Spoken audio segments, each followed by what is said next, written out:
دیکھتے ہی دیکھتے ختم ہو جائے گا اور رمضان المبارک کا مہینہ شروع ہو جائے گا۔ رجب ایسا مہینہ ہے جس میں بیج زمین میں ڈالا جاتا ہے، اور شعبان وہ مہینہ ہے جس میں پانی دیا جاتا ہے، اور رمضان وہ مہینہ ہے جس میں کاٹا جاتا ہے، فصل کاٹا جاتا ہے۔ تو میرے دوستو، یہ شعبان کا مہینہ، شعبان کی عظمت کے لیے بس اتنا کافی ہے۔ نبی اکرم صلی اللہ علیہ وسلم نے شعبان کے مہینے کے بارے میں فرمایا، اپنی طرف منسوب کرتے ہوئے فرمایا، شعبان شہری، کہ شعبان میرا مہینہ ہے۔ اور شعبان کے مہینے میں اللہ کے نبی صلی اللہ علیہ وسلم روزے کثرت سے رکھا کرتے تھے۔ یہ باتیں پچھلے جمعہ ہمارے سامنے آ چکی ہیں۔ میں اس جمعہ انشاءاللہ میں کوشش کروں گا کہ اللہ کے نبی صلی اللہ علیہ وسلم نے ہمارے لیے ایک دو باتوں کی فرمائش کی ہے، ہمارے سامنے رکھا ہے۔ اگر ان دو باتوں پر ہم عمل پیرا ہو جائیں گے تو ہم کو رمضان کے لیے تیار ہونا آسان ہو جائے گا۔ آخرت کی جو زندگی ہے وہ سمجھ میں آ جائے گی، ہم وہاں کے لیے اعمال کرنے لگ جائے گی۔ یہ دنیا کی جو دھوکے کی زندگی ہے، اس سے بچنا ہمارے لیے اور آپ کے لیے آسان ہو جائے گا۔ یہ دنیا ہے، یہ دنیا میں ظالم اپنے ظلم کے بل بوتے پر کچھ بھی کر سکتا ہے، اپنے ظلم کے بل بوتے پر وہ بہت آگے بڑھ سکتا ہے، وی آئی پی بن سکتا ہے، بڑے سے بڑا آفیسر بن سکتا ہے، پرائم منسٹر بن سکتا ہے۔ آج بن رہے نا، ظلم و ستم کے طور پر بھی بنتے ہیں، اور اس میں دھاندلی کر کے بھی بنتے ہیں، کیسے بھی بنتے ہیں۔ لیکن یہ دنیا کی زندگی ہے، یہ دھوکے میں ڈالی ہوئی زندگی ہے۔ اللہ کے نبی صلی اللہ علیہ وسلم نے فرمایا، ان القلوب تصدع، کہ یہ دل ہے نا، دلوں کو زنگ لگنا شروع ہو جاتا ہے، دلوں کو بھی زنگ لگتا ہے۔ کما یصدع الحدید اذا اصابہ الماء، کہ جب لوہے کو پانی پہنچتا ہے تو زنگ ہو جاتا ہے لوہا، اسی طریقے سے دلوں کو بھی زنگ ہو جاتا ہے۔ کسی نے کہا، یا رسول اللہ صلی اللہ علیہ وسلم، اس کو زنگ کو دور کرنے کی کون سی کیمیکل ہے، کس طریقے سے اس کو دور کیا جا سکتا ہے؟ تو اللہ کے نبی صلی اللہ علیہ وسلم نے دو علاج عطا فرمائے۔ ایک علاج تو یہ فرمایا، کثرت ذکر الموت، موت کا کثرت سے ذکر کرنا، اور دوسری چیز بتایا، وتلاوت القرآن، اور قرآن کی تلاوت۔ یہ دونوں چیزیں ہیں نا ہمارے دلوں کی زنگ کو دور کرنے والے۔ ہم کس طریقے سے اس کو سمجھ سکتے ہیں؟ ایسے سمجھیے، رات کا وقت ہوا، ہر کسی کا معمول ہے لائٹ آف کرتے ہیں، جو بات چیت کرتے تھے وہ ختم ہو جاتا ہے، جو فون وغیرہ چلتا تھا وہ سب ختم ہو جاتا ہے، لائٹ آف کر کے انہیں اپنے بستر میں سوتا ہے، یہ اپنے بستر میں سوتا ہے، ہر کوئی الگ الگ تنہا ہو جاتا ہے۔ یہ کیا معلوم ہے؟ یہ گویا کہ قبر کا گھڑا ہے۔ ہم وہاں پہ یاد کر سکتے ہیں کہ قبر میں بھی ایسے ہی کوئی ہمیں پوچھنے والا نہیں ہوگا، ایسے اکیلے تو اکیلے ہم اندھیرے کے گھڑے میں جا پھنسیں گے، اور اس میں یہ خاص بات یہ ہے کہ یہ موت کب آ جائے معلوم نہیں، زندگی کی مہلت کب تک ہے ہم اور آپ جانتے ہی نہیں. کبھی بھی آ سکتی ہے, کبھی بھی ہمارا بلاوا آ سکتا ہے اور ہم جا سکتے ہیں. بیان کر رہے ہیں, آپ سن رہے ہیں, ہو سکتا ہے کہ میرے بیان کرنے کا پورا وقت بھی نہ ہو, اس سے پہلے ہی موت کا بلاوا آ جائے. یا ایسا بھی ہو سکتا ہے سننے والوں کا جو سن رہے ہو وہ پورا نہ سن پائے اور موت کا بلاوا آ جائے. ہر کسی کو جانا ہے, موت کسی کو چھوٹتا نہیں. ہر کسی جو بھی انسان آیا ہوش و حواس میں کوئی اس کی حقیقت سے انکار نہیں کیا. عام انسان بھی مرتے ہیں, VIP بھی مرتے ہیں, وہ بھی موت کا مزہ چکھتے ہیں. منسٹرز بھی موت سے محفوظ نہیں. یہ ایڈوکیٹ اور جج جو عدالت قائم کرتے ہیں نا, ان کو بھی آخرت کی عدالت میں پہنچنا ہے. کوئی اسے بچا نہیں, ہر کسی کو جانا ہے. دنیا سے ہر کسی کو جانا ہے. جو بھی انسان پیدا ہوا جانے کے لیے آیا, رہنے کے لیے کوئی نہیں آیا. آپ نے اخبار میں دیکھا ہوگا کہ ایک آدمی آیا چند سال پہلے, ایک اخبار میں نے پڑھا تھا کہ ایک آدمی کو 175 سال اور اس عمر میں اس نے حج کیا ہے. بھائی اس کے برخلاف اس کی دوسری طرف دیکھیے آپ, اگر بچہ چھوٹا بچہ 1 سال کا بچہ 2 سال کا بچہ, یہ بھی ان کے ماں باپ بھی آ کر حج کو لے کے جاتے ہیں. ان کے بارے میں کبھی پڑھا ہے آپ نے کہ انہوں نے ایسا لے کر گیا؟ نہیں. یہ اخبار میں کیوں آیا معلوم ہے؟ اس وجہ سے آیا کہ انہیں تو آیا تھا جانے کے لیے, اس کا 175 سال ہو گیا ابھی تک نہیں گیا. حیرت کی بات ہے, حیرانی کی ہے. یہ کب جاتا پتا نہیں, اس کی سیٹ کب خالی ہوتی ہے پتا نہیں.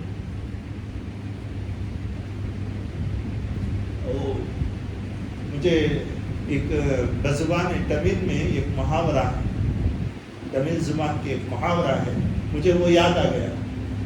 انے یپو چاوا دنے یپو خالی آگو, کہ بڑا بھائی کب مرے گا, کہ یہ جو چبوترا ہے نا یہ کب خالی ہوتا پتا نہیں. بڑا بھائی بڑا تو چبوترا خالی ہوگا, ایسا ہر کوئی سوچتا رہتا. یہ دنیا میں بڑے سے بڑے بادشاہ بھی آئے.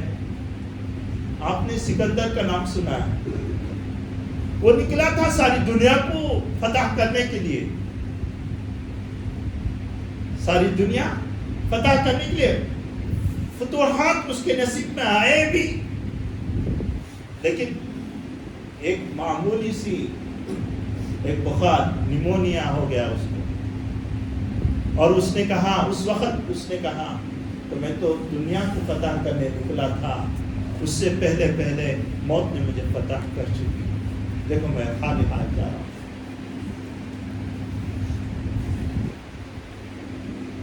آپ نے نام سنا ہوگا نپولین پاٹا, اس نے بھی دنیا کو فتح کرنے کے لیے بہت سارے اپنی زندگی میں بہت سارے چیزیں کی, لیکن جب آخری لمحات ہوئے سسکیوں میں اس نے کہا میں مایوسی کو جرم اور گناہ سمجھتا ہوں, لیکن آج میرے سے بڑھ کر کوئی مایوس نہیں.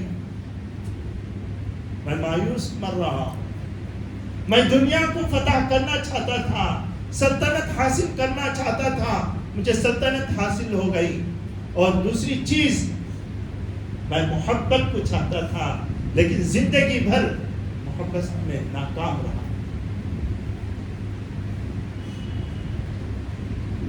ہارون رشید بادشاہ 60% ورلڈ میں 60% دنیا میں حکومت کی, اس کے آخری لمحات کے بول کیا ہے معلوم؟ وہ بول رہا ہے میں زندگی میں غم سے نجات تو کبھی مجھے غم نہ ہو، میں یہ چاہتا تھا، لیکن زندگی میں کوئی دن سورج ایسا طلوع نہیں ہوا جس دن مجھ میں غموں کا پہاڑ نہ ٹوٹا۔ ایک عام انسان جو خوشی حاصل ہوتی وہ خوشی بھی مجھے حاصل نہیں ہوئی، اور چند لمحوں میں میرے جسم سے جان چلے جائے گی اور میں قبر کے حوالے ہو جاؤں گا، بس میرا نام آیا ہو گیا، ختم، کچھ نہیں۔ اور ایک بادشاہ ہے معتصم باللہ، اس کے آخری لمحات کیا تھے؟ اس نے کہا مجھے حقیقت پتہ نہیں تھی، مجھے اور تھوڑے سے چند لمحات مجھے مل جاتے نا، جو حکومت مجھے ملی ہے، جو سلطنت مجھے ملی ہے، میں اس کو جلا کر راکھ کر دوں گا، کیونکہ اس نے مجھے دھوکہ دیا۔ بڑے بڑے بادشاہ میرے دوستو، ان کے آخری لمحات یہ تھے، یہ دنیا آنی جانی ہے، آنی فانی ہے، ختم ہو جائے گی ایک دن، اور اللہ تبارک و تعالیٰ نے جو دنیا بنایا ہے اس کو ایک نہ ایک دن ختم ہونا ہے۔ ہم دنیا میں کئی چیز دیکھتے ہیں جو ایجاد ہوتی ہے تو ختم بھی ہو جاتی ہے، اسی طریقے سے ہم پیدا ہوئے ہیں تو ہماری زندگی بھی ختم ہونے والی ہے، لیکن ختم ہو گئی ہے، ختم ہونے والی ہے، اور اس کے لیے ہم نے کیا تیاری کی؟ وہاں کے لیے کیا تیاری کی ہے؟ ہم ایک 50-60 سال جینے کے لیے جب ہم کوئی سایہ دار گھر بنانا چاہتے ہیں، مکان بنانا چاہتے ہیں، تو اس کے لیے مضبوط سے مضبوط پلر بٹھانا چاہتے ہیں، اور اس میں جو اسٹیل ڈالا جاتا ہے اس کو بتایا جاتا ہے یہ 12 mm کا اسٹیل نہیں چاہیے، اسے 16 mm کا اسٹیل چاہیے، اس کے لیے 20 mm کا اسٹیل چاہیے، اسے فلاں اسٹیل چاہیے، جبھی میری بلڈنگ کھڑے ہو سکتی ہے۔ یہ تو کھڑی ہی رہتی ہے، لیکن یہ اس سے پہلے مر جاتی ہے، اور یہ مرنے کی زندگی کے لیے ہم نے کیا کیا ہے؟ میرے دوستو، یہ زندگی میں ہمیں ابھی موت نہیں آئی، ابھی ہمیں مہلت ملی ہے اللہ کی طرف سے، ابھی ہمیں موقع ہے، ہم ابھی بھی کچھ بن سکتے ہیں، کچھ کر سکتے ہیں موت کی تیاری کے لیے۔ اگر ہماری زندگی ساری کی ساری زندگی صرف اللہ کے خاطر گزری، کہیں اپنے بڑپنا پن کی وجہ سے کسی سے بے اتفاقی نہیں برتی، کہیں اپنے آپ کو بڑاپن نہیں دکھایا، کہیں ہم نے کسی کا دل نہیں دکھایا، اور اس وقت جب ہم قبر کے گھڑے میں رہیں گے، اس وقت ہم سے سوال کیا جائے گا مر رب کا، کون ہے تیرا پروردگار، تو اس وقت ہمارے زبان سے آٹومیٹک نکلے گا کہ ربی اللہ، میرا پروردگار تو میرا پروردگار ہے، میرا رب ہے۔ کیوں؟ زندگی بھر اس نے یہ کی۔ زندگی میں ہم دیکھتے ہیں کتنی بار ہم کسی کی بات کو آ کر ہے نا ٹھکرا دیتے،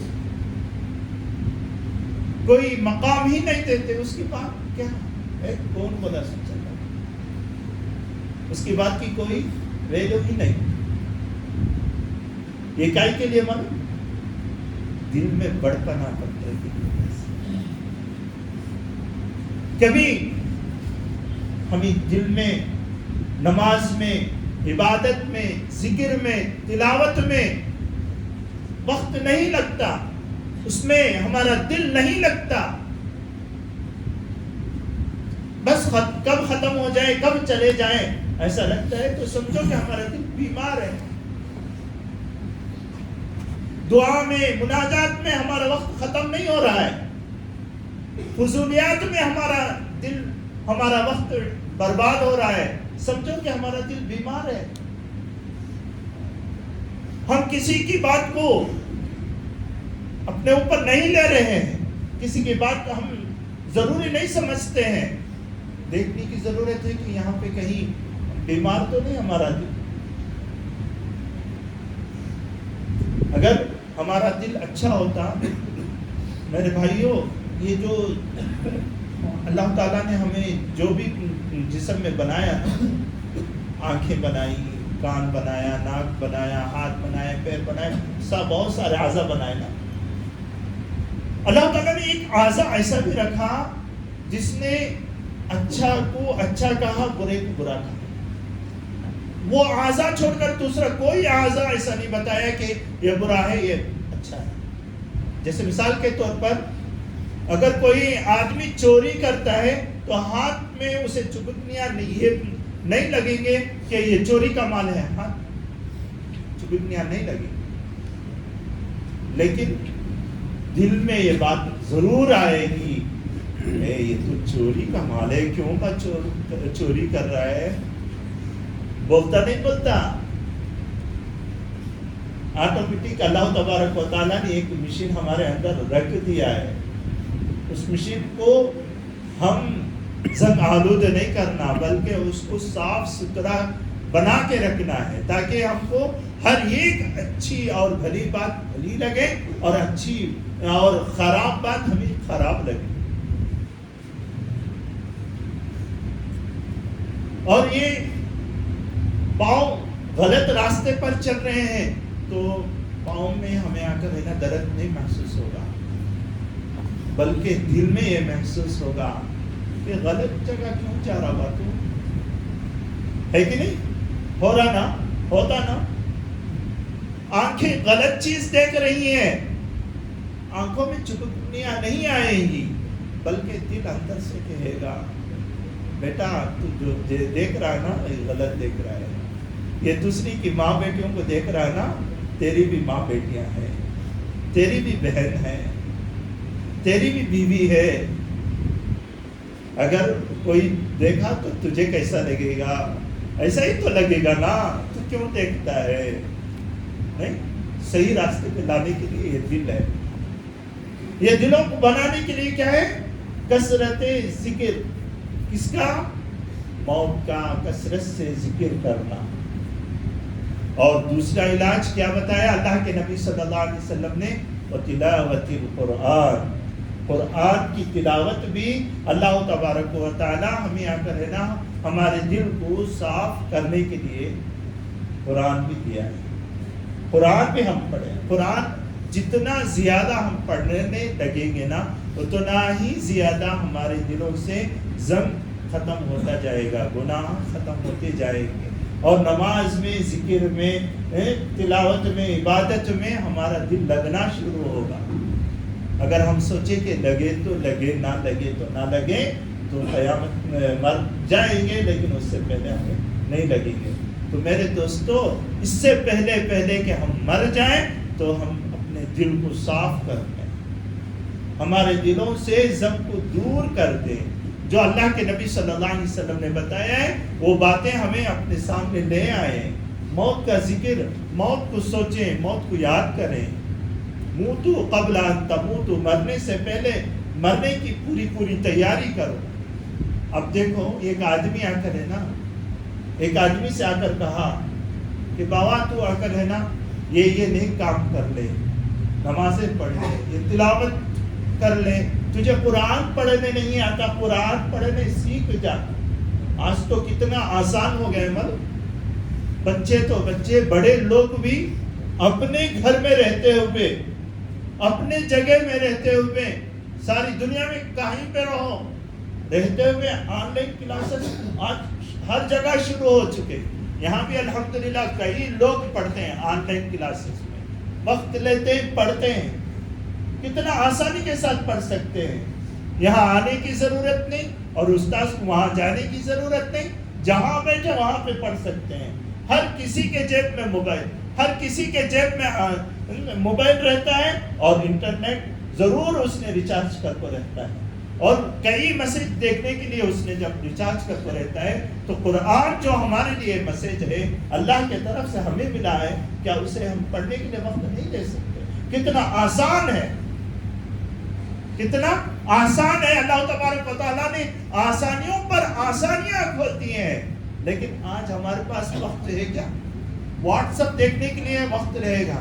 کسی کو پوچھو کہ واٹس ایپ دیکھ کر کتنا وقت ہوگا، وہ بتائے گا کہ مجھے واٹس ایپ دیکھ کر 1 گھنٹہ ہوا. کوئی بتائے گا 2 دن ہوا، کوئی بتائے گا 1 ہفتہ ہوا، اس کے بعد میں واٹس ایپ دیکھا ہی نہیں. کسی کو پوچھو فیس بک دیکھ کر کتنا وقت ہوا، وہ بولے گا کہ میں رات دیکھا تھا، دن میں دیکھا ہی نہیں. کسی کو پوچھو کہ ٹویٹر دیکھ کر کتنا وقت ہوا، وہ کہے گا کہ کل جو نیوز چل رہا تھا، الیکشن کا رزلٹ آنا تھا، میں اس وقت دیکھ رہا تھا، اس کے بعد بند کر دیا. اور کسی کو پوچھو کہ ٹیلی گرام کب استعمال کر رہا تھا، وہ بتائے گا کہ میں آ کر ہے نا جب مجھے کتاب پڑھنے کی ضرورت ہے جب میں ٹیلی گرام استعمال کرتا ہوں اور اس کے بعد ختم کر دیتا ہوں. وہی اسی آدمی کو یہ بھی پوچھئے قرآن کھول کر کتنے دن ہوا، اسے پوچھئے کیا جواب ہوگا؟ کیا جواب ہوگا؟ صحیح میں پوچھتا ہوں نہیں پوچھتا ہوں، سوال میرا کریکٹ ہے کہ غلط ہے؟ کریکٹ ہے یا رانگ ہے؟ بتا دیجئے. صحیح ہے نا؟ قرآن کوئی بولے گا کہ مجھے 1 مہینہ سے پہلے میں کبھی میرے بیٹے کو میں قرآن پڑھنے کے لیے بھیجا تھا، اس وقت دیکھا تھا کہ کیسا ہے، میں اس وقت دیکھا تھا. کوئی بولے گا کہ میں پچھلے رمضان آیا تھا نا، اس وقت میں قرآن اٹھا کر دیکھا تھا.